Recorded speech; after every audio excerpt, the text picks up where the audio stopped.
أعوذ بالله من الشيطان الرجيم. بسم الله الرحمن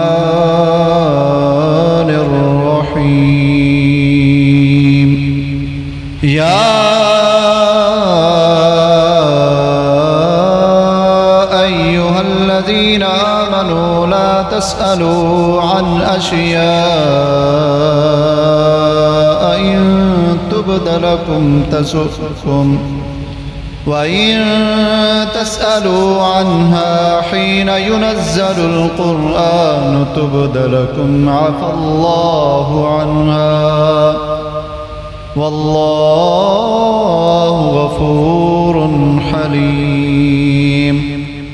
قد سألها قوم من قبلكم ثم أصبحوا بها كافرين. ما جعل الله من بحيرة ولا سائبة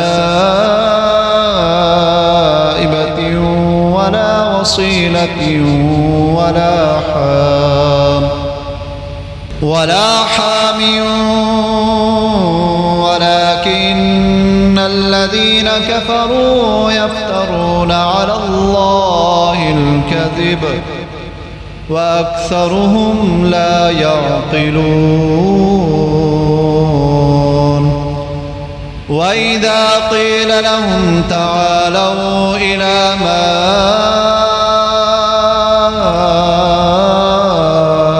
أنزل الله وإلى الرسول قالوا حسبنا ما وجدنا عليه آباءنا أولو كان آباؤهم لا يعلمون شيئا ولا يهتدون. يا أيها الذين آمنوا عليكم أنفسكم لا يضركم من ضل إذا اهتديتم إلى الله مرجعكم جميعا فينبئكم بما كنتم تعملون. يا أيها الذين آمنوا شهادة بينكم إذا حضر أحدكم الموت حين الوصية اثنان ذوى عدل منكم أو آخران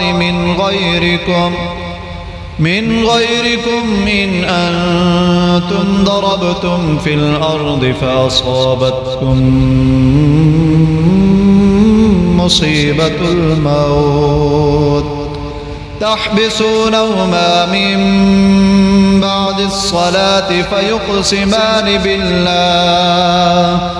فيقسمان بالله إن ارتبتم لا نشتري به ثمنا ولو كان ذا قربى ولا نكتم شهادة الله إنا